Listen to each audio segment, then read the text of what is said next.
Good morning. And welcome to Mount Vernon Unitarian Church. My name is Becky Brandt, and I'm a member of this congregation.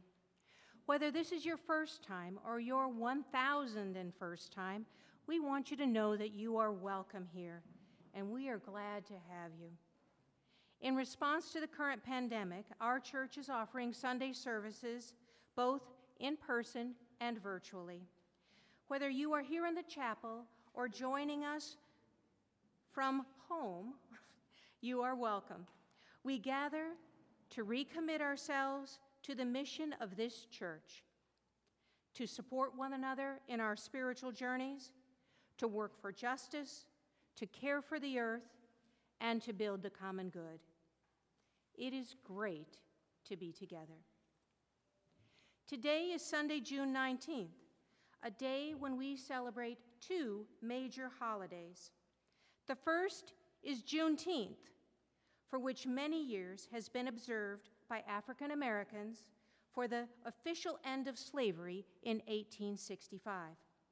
It was declared a federal holiday a year ago by President Biden. And of course, today is Father's Day, the day when we honor all fathers. We would like to recognize all fathers who are here today,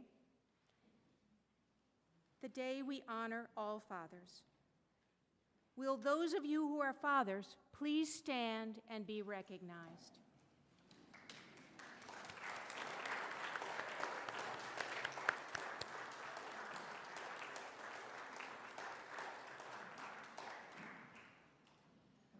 We have a guest pianist this morning. Our regular pianist, Yvonne Ying, is visiting her family in Malaysia, where she grew up. With us this morning is Anastasia Maxiuta. Anastasia is a professional pianist and also a pop singer and songwriter. She is a graduate of Moscow State Tchaikovsky Conservatory and is working on her master's degree at the University of Maryland.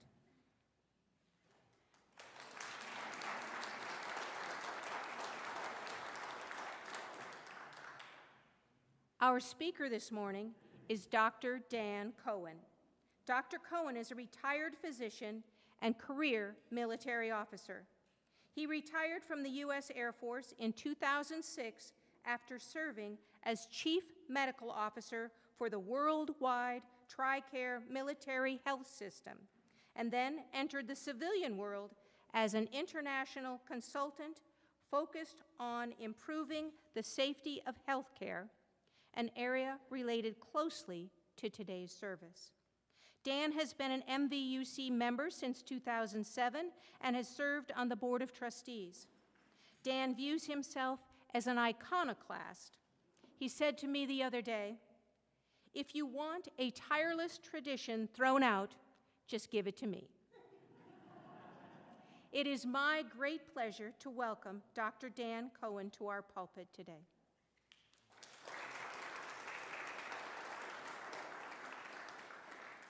And now, let us turn our hearts and minds to worship.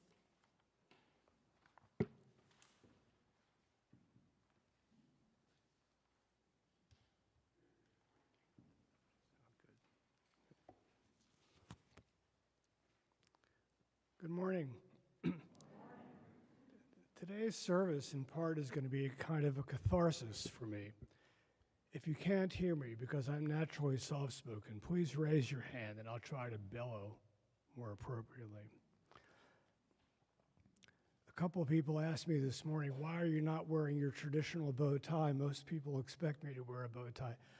I'm wearing my Boston Children's Hospital tie, which was given to me a few years ago by the chief medical officer of the hospital, who said it was because, it was a friend of mine, he said it was because I was a distinguished graduate. And I said to him, did you say I was an infamous graduate? And then I said, perhaps I was distinguished by infamy. Who knows? In any event, to offer forgiveness to someone who has made a mistake epitomizes the intention of the UU second principle: justice, equity, and compassion in human relations. Thus, offering forgiveness is embodied in what we stand for as adherents to Unitarian Universalism, Much has been written about the value of offering forgiveness and the moral benefits in doing so. Much less has been written, however, about those who have received forgiveness for mistakes, errors of judgment, actions, or inactions. And I can assure you, as you will learn today, that forgiveness can be truly restorative for those who have desperately needed it and have been fortunate enough to have received it. You can probably tell where this story is going. Stay tuned. Your emotions may rattle.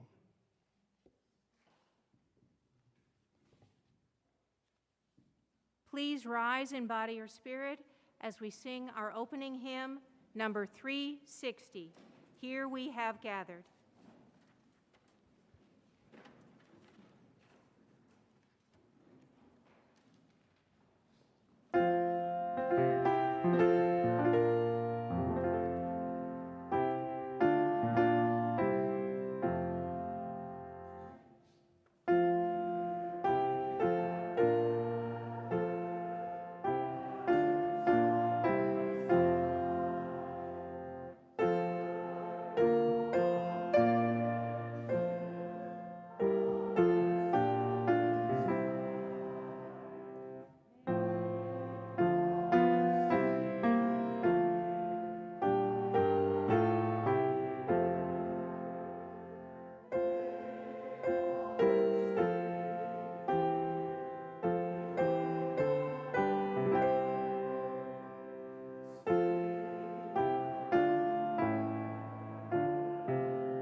Please remain standing as we unite our voices in the saying of the covenant of this community. The words are both found within our hearts and on the order of service. Love is the teaching of this church. The quest of truth is its daily task, and service is its prayer. To dwell together in peace, to seek knowledge and freedom, to serve life in community, to the end that all souls shall grow in harmony. This is our covenant with each and with all.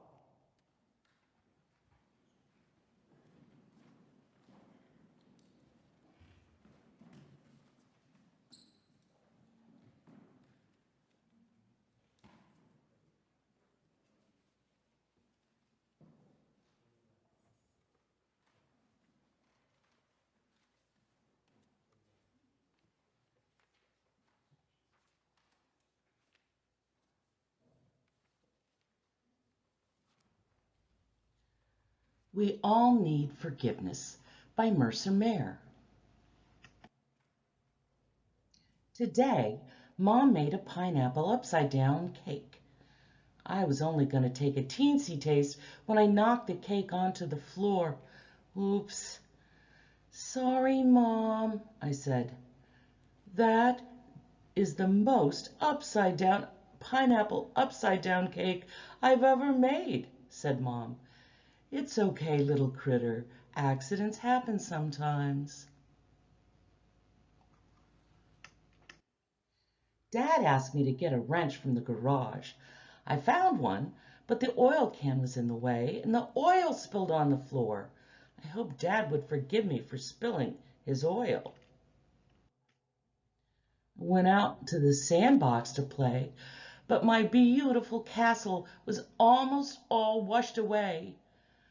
I'm sorry, little critter, said little sister. I was just watering the garden. It was an accident. Yeah, right, I said. After that, I went to color, so I lined up all my crayons in a row. Gray Kitty pounced on them and made a mess. Bad cat, I said. I'm going outside. I stormed out the front door. Went for a ride on my bike, but Timothy rode into me. My bike tipped over and the handlebars got bent. Sorry, little critter, said Timothy, but I was too mad to say it was okay. I put my mask on to go scuba diving. All I needed was my snorkel, but I couldn't find it anywhere. Then Dog jumped in the tub. He had the snorkel in his mouth and it was all chewed up. Bad dog, I said. At the bus stop, Gabby was trying out my new yo-yo and she got the string all tangled. I didn't mean to, little critter, she said. I'm never letting you play with my toys again, Gabby, I said. At lunch, I was about to eat my yummy chocolate chip cookie when Henrietta bumped into the table and it fell on the floor. It broke into 1,000,000 pieces. Sorry, little critter, said Henrietta. But sorry didn't help one bit because my cookie wasn't good anymore. Then, dress rehearsal for our play.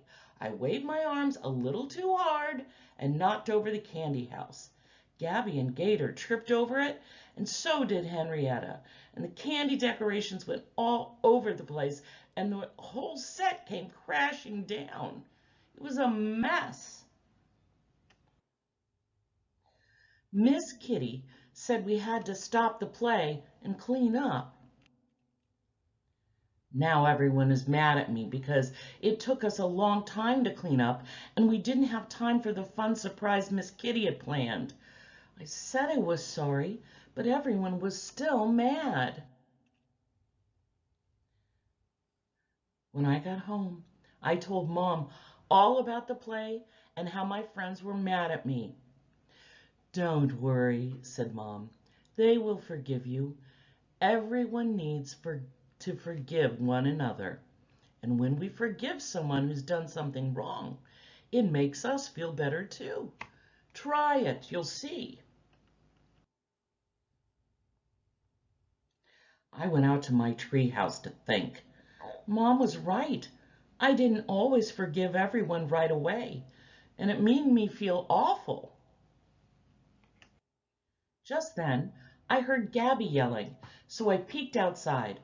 My friends were in her backyard. We need someone else if we want to play football, said Tiger. Then I heard someone say my name. After that, there was a lot of mumbling. It sounded like mad mumbling. I figured they were still mad and they weren't going to forgive me. I heard Gabby call my name and I peeked out again. All my friends were in my yard and little sister was pointing right at the treehouse. All my friends asked me to play. They'd forgiven me, and now we were all going to have fun. We played a great game of football, and nobody got mad at anybody. We all need forgiveness, just like Mom said. It's the only way everyone can be happy.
Good morning, everyone.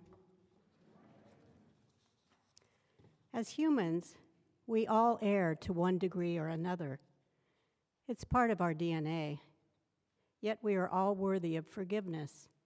In fact, we must let go of the weight of our own transgressions before we can truly forgive others for theirs. Otherwise, unforgiveness is a poison in our bodies, minds, and souls, taking up valuable bandwidth needed to create and live our lives fully. Forgiveness by Amanda Eudice Kessler. It may be the hardest thing that we will ever do. Caught up in our self-righteousness, honing our pain, the one who offended may not deserve forgiveness, and we are not obliged to offer it. Why then should we forgive? Because we have all caused pain. Because we all miss the mark. Because we can deepen our souls if we forgive. Because restoring even one relationship heals many hearts. Because we would be forgiven ourselves. Because drawing closer to one another builds our communities. Because the alternative is endless bitterness. Because the world we seek to create is a world filled with forgiveness. Because we need not remain caught up in our self-righteousness and pain. It may be the hardest thing we will ever do. Let us take the first step now.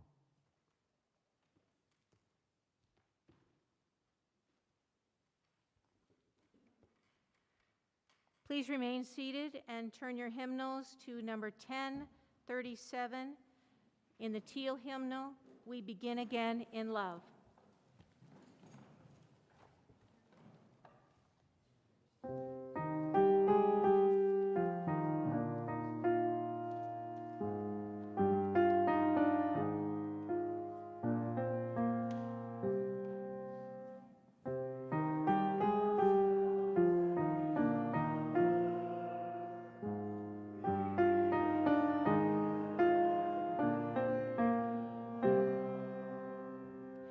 For each time that our fears have made us rigid and inaccessible.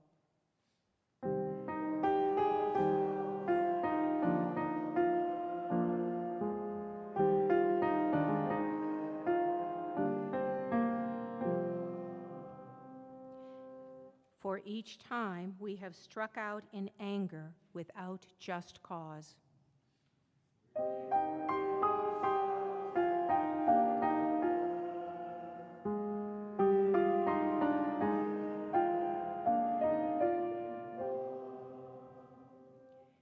For each time that our greed has blinded us to the needs of others.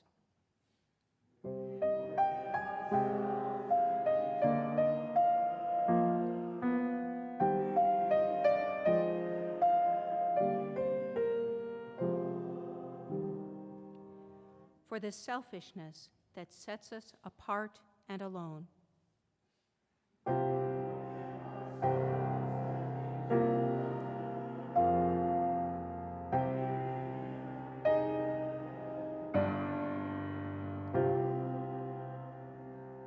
For falling short of the admonitions of the Spirit.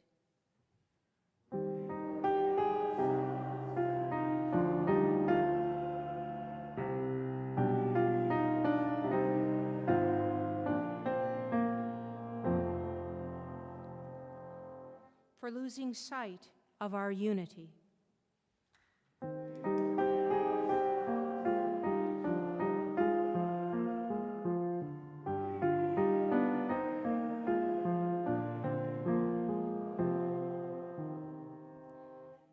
For those and for so many acts, both evident and subtle, which have fueled the illusion of separateness.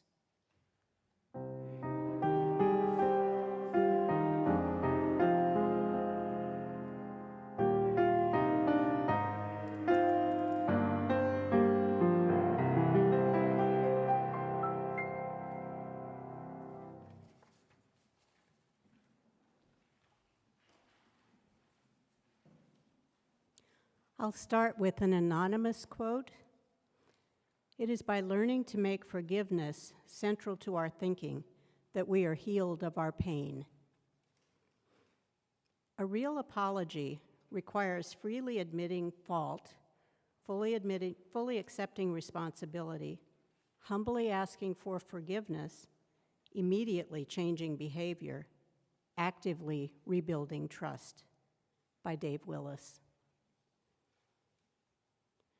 One aspect of love is the constant offering of a new beginning through the practice of forgiveness, the kind of forgiveness that writes a new story from a broken past. By Philip Michael Garner. Forgiveness does not change the past, but it does enlarge the future. Paul Bowes.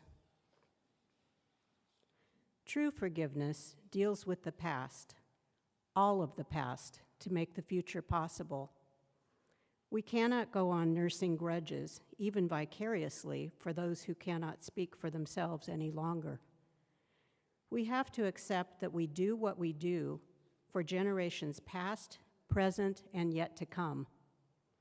That is what makes a community, or a people, for better or worse. Desmond Tutu. Some of us were harshly criticized for making mistakes when we were little. As an adult, it's up to us to break that internal dialogue and treat ourselves with respect and kindness when we make mistakes. Dr. Sean Duperon.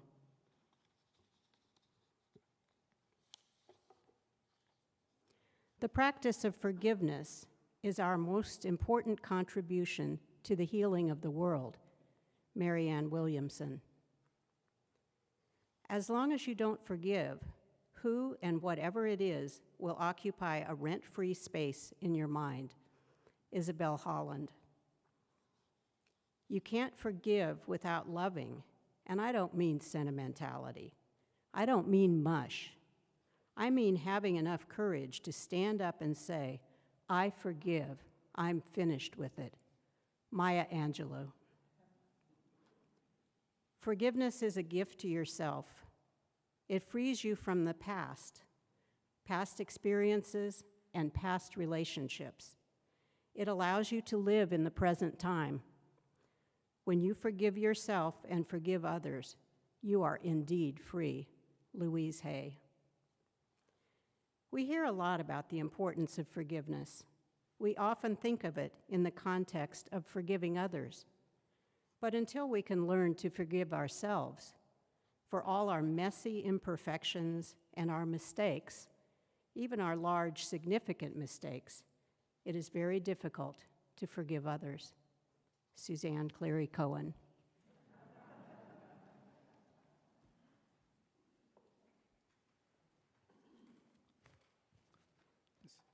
Elegant stuff.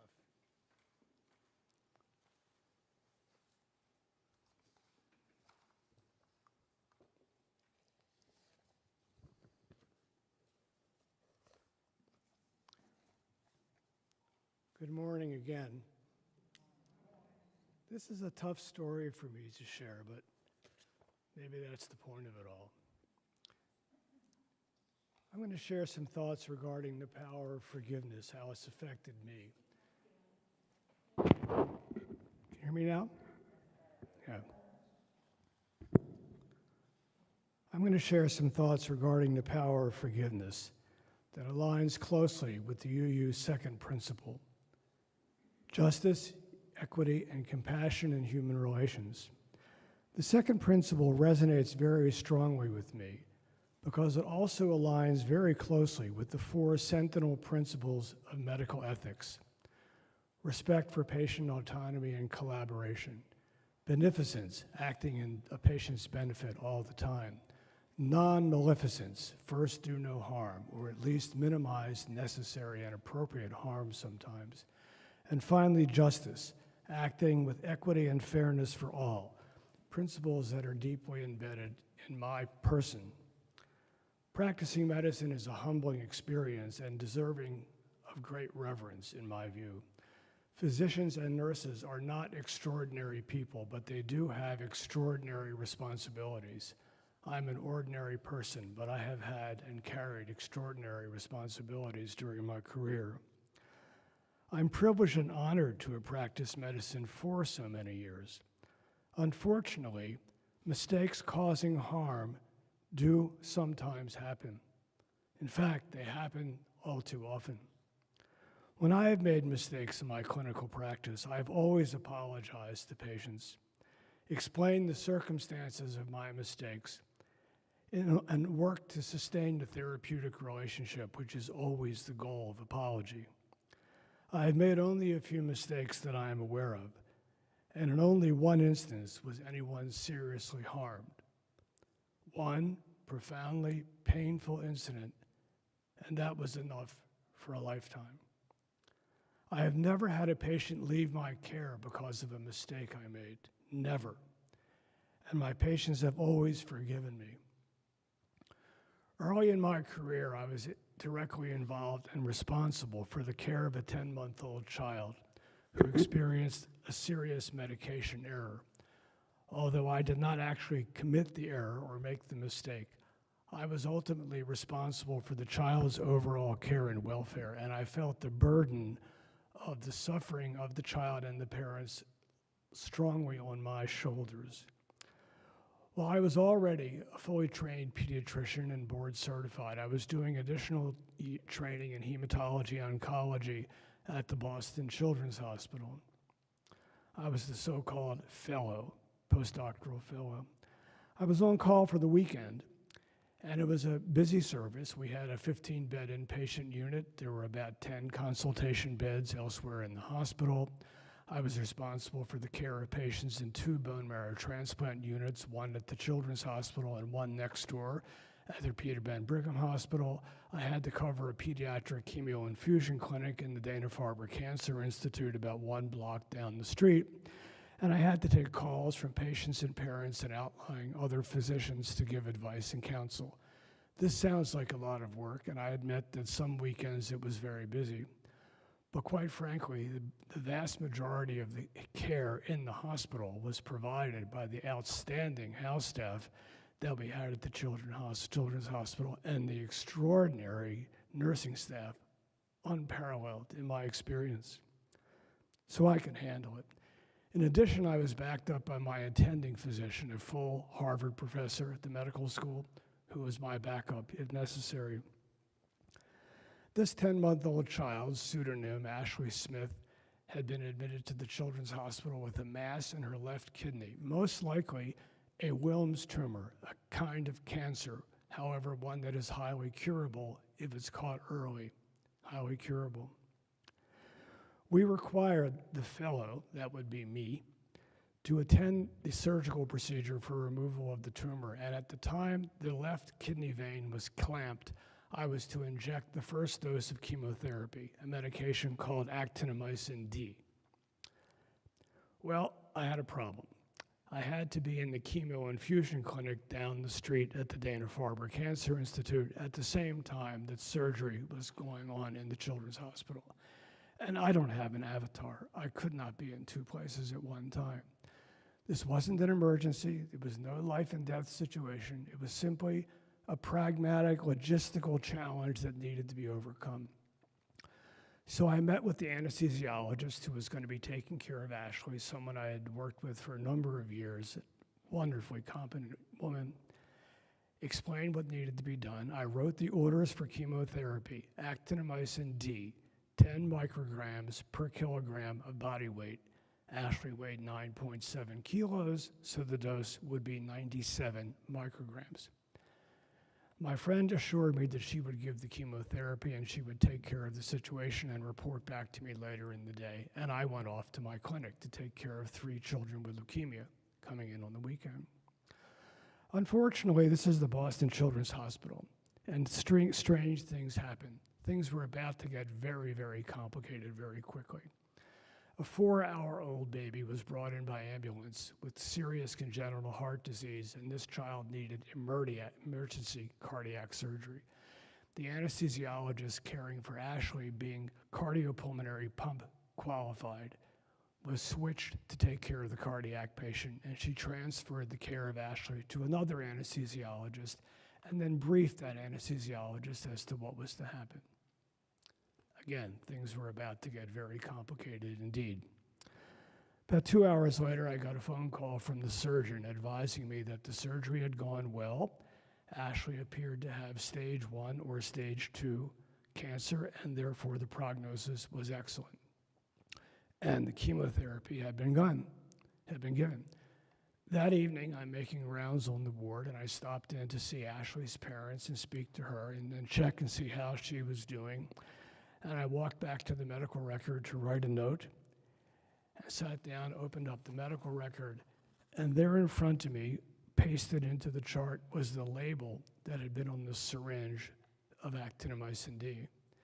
And the label read 970 micrograms of actinomycin D, 10 times the normal dose, a dose of actinomycin D which had never before been given in the recorded medical literature, never been given that high. I was stunned. I felt for sure Ashley was going to die, not immediately, because that's not the way the medication works. In about 7 to 10 days, her bone marrow would fail, her intestinal lining would slough, and she would die a painful, miserable death at the age of 10 months. I called my attending physician, a distinguished Harvard professor. I said, "Charles, we have just poisoned a patient, and she's going to die." He paused, and I told him the whole story. And then Charles said, "What are you going to do?" I said, "Well, tomorrow morning we're going to meet with the family. We're going to apologize. We're going to explain what has happened. And we're going to offer them the opportunity for us to continue to care for Ashley, and we will provide top-level, state-of-the-art care to do everything we can. And we will also offer them the opportunity to transfer the care of their daughter to our sister hospital, the Massachusetts General Hospital, or another hospital of their choosing." Charles said, "Are you going to tell them that she will die?" I said, "I'm torn. I think the chances are about 75% that she's going to die, but there's 25% uncertainty. We really don't know what a dose this size is going to do. We don't know that she's going to die." Charles said to me, "This is why we keep you around, Dan." Okay. He said, "Tomorrow we will meet with the family. You and I will go together, and we must be factually correct and honest, and we must apologize. We do not discuss death. We shall discuss the fact that Ashley will get terribly ill, but we do not share with the family the things that we fear, because that transfers the fear onto their shoulders. And we don't do that. We try to put people's mind at ease, if at all there's the possibility of doing that." He was a good mentor. He was a great professor. So after a sleepless night, Charles and I walked into Ashley's room in the morning. We took off our starched white coats, and we went into the room, and Charles was a little bit in front of me, and he began to speak. And I reached out. I said, "It's mine, Charles." I put my hand on his elbow, and I walked past him. He looked at me, and he acknowledged me, and he stepped back. This was my patient, and I was going to do the talking. I apologized. I explained what had happened. I promised that we would investigate this to find out what actually happened and what went wrong, and that we would take steps to make sure it never happens again. And then I offered them the aspects of care. I asked them if they had any questions. And Mrs. Smith looked at me and she said, "Is Ashley going to die?" I looked at her and I said, "Mrs. Smith, I'm going to do everything in my power to prevent that from happening. And that's a promise." The Smiths decided to let us continue to take care of Ashley at the Children's Hospital.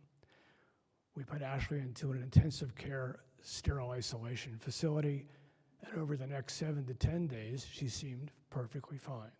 And then the bottom fell out. Her bone marrow went to 0. Her white blood cell count went to 0 normal is 4 to 10,000. Hers went to 0. She began having bloody diarrhea as her intestines sloughed, and I thought that she was going to die. Ashley looked about as close to death as anyone can ever look without actually being dead. Ashley's parents and I were walking through a very dark shadow of gloom, and I personally very deeply feared evil lurking in the hallway.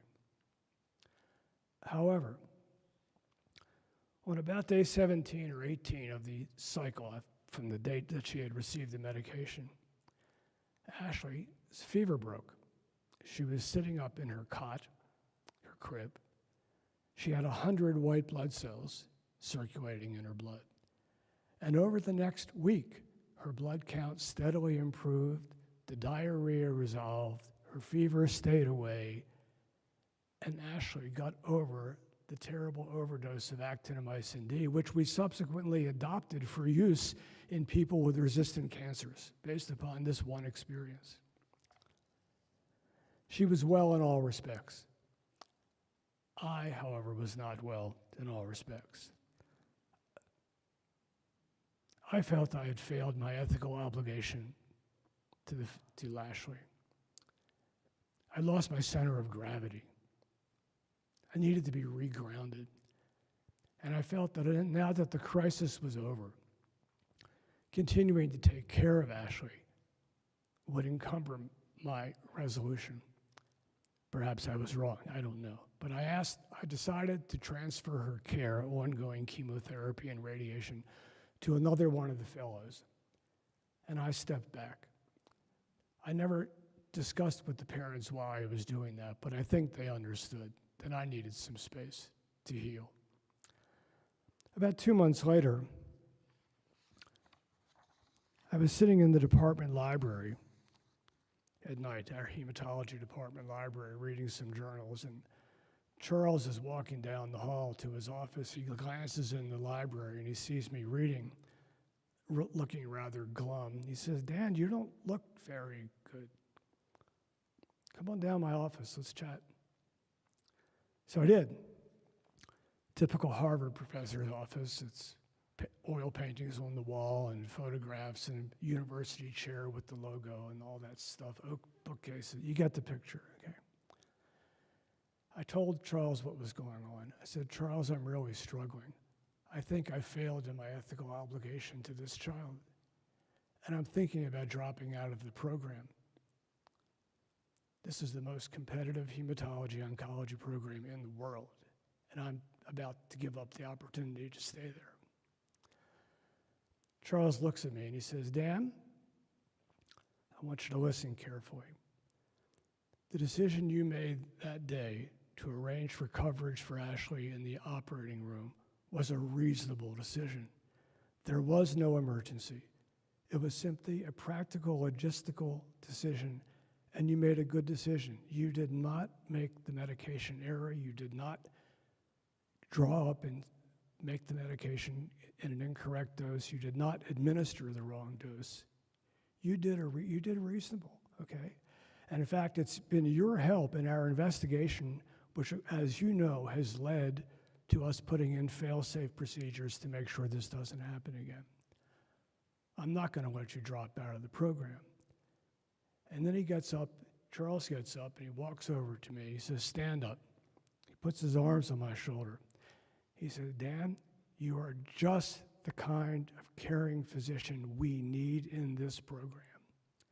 I will not let you walk away. You cannot do that.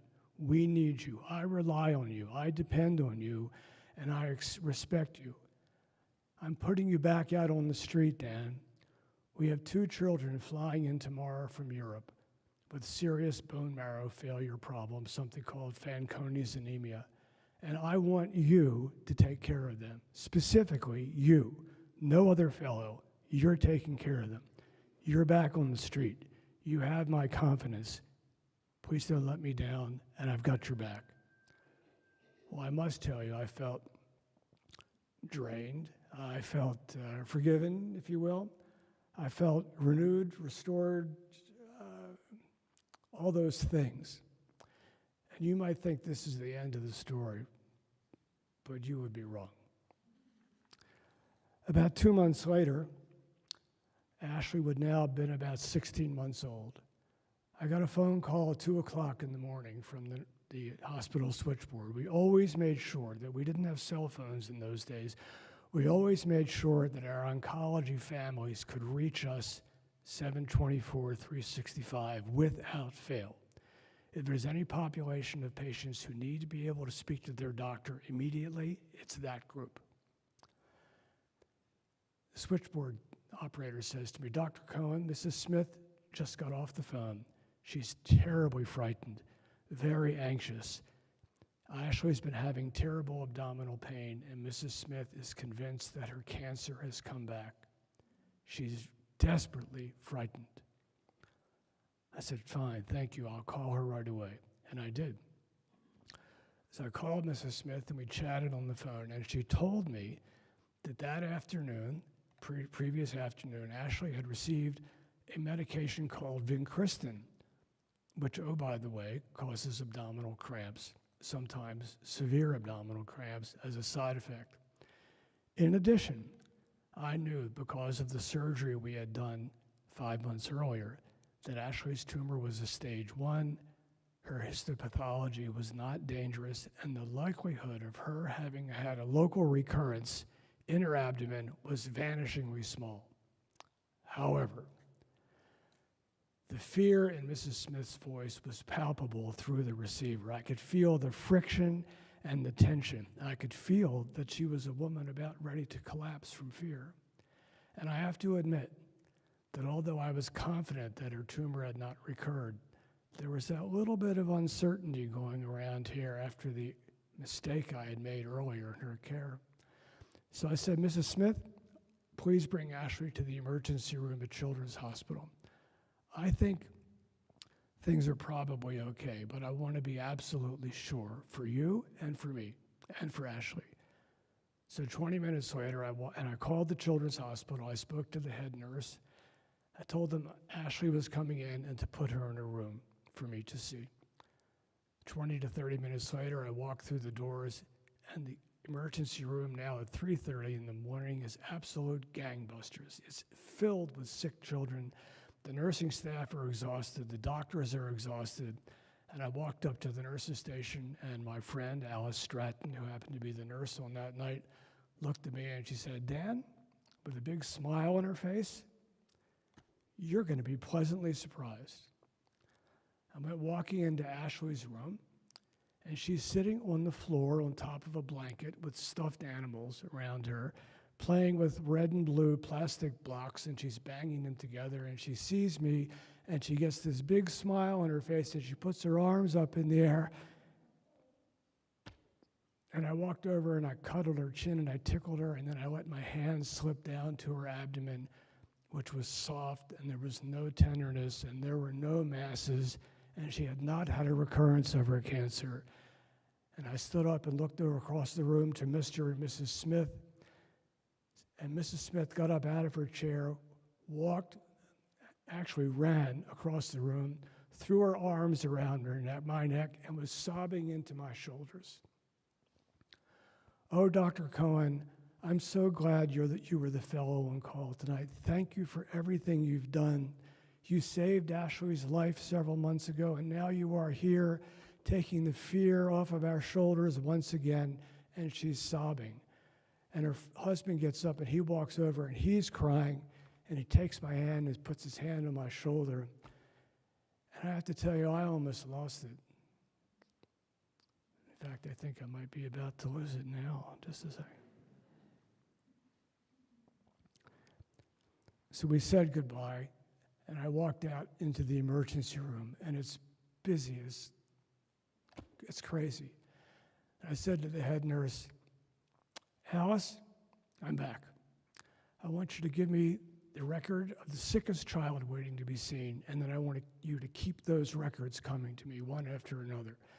Tell the senior resident that I'm here, I've got her back, and I'll check out all my patients with her." That's the normal protocol. The senior resident's always in charge, even though I had more training and experience, okay? I was back in the sandbox where I belonged and where I felt that I loved it and it loved me. And I felt renewed and restored and forgiven by Ashley's parents in the way that was probably most important. Ashley's parents and I had walked together through a deep valley of despair and fear, side by side in the dark and gloominess in the shadow of her impending death. And then all of a sudden the sky began to brighten and things got better. Ashley was cured, ultimately cured. And with great compassion, the Smiths had forgiven me for what I still felt was my error. Forgiveness, encompassing justice, equity, and compassion had prevailed, and my life had changed forever. It's been said that women and men should be judged by what they accomplish in life, and most importantly, by how they've lived their lives. I've accomplished a few important things in my life, and I'm proud to say that I've asked for forgiveness for my mistakes. I have always forgiven others when they had made mistakes, and most importantly, I've learned to forgive myself, and I'd like to be judged by that. Thank you for your kind attention to my story. I hope sharing this has been as helpful to you as it has been to me. Thank you.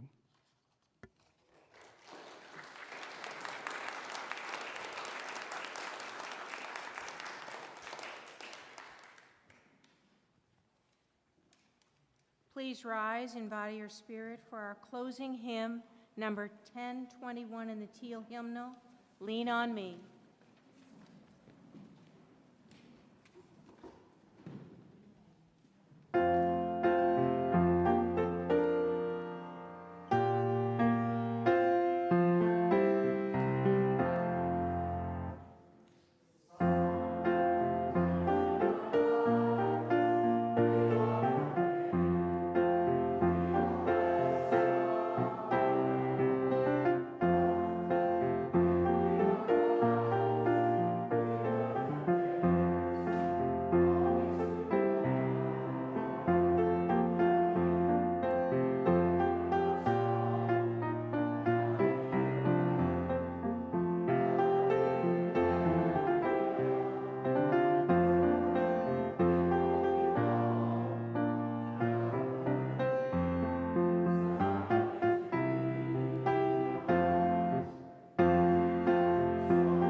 Join me in reciting the words as we extinguish our chalice. We extinguish this flame, but not the light of truth, the warmth of community, or the fire of commitment.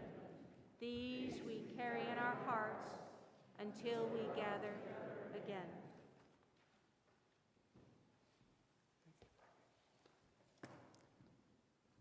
Forgiveness, restoration, renewal, revalidation. Actions that can and may cleanse the soul of tensions, doubts, and limitations of self-judgment. Forgiveness provides fertile ground for renewed growth, often benefiting not only the one who has been forgiven, but also others dependent or reliant on the one who has been forgiven. The lesson for today: always apologize and seek forgiveness for your own mistakes. Always offer forgiveness to others. Close the loops. Expect restoration, renewal, and revalidation. And now go forth and forgive both others and, most importantly, yourself. Thank you.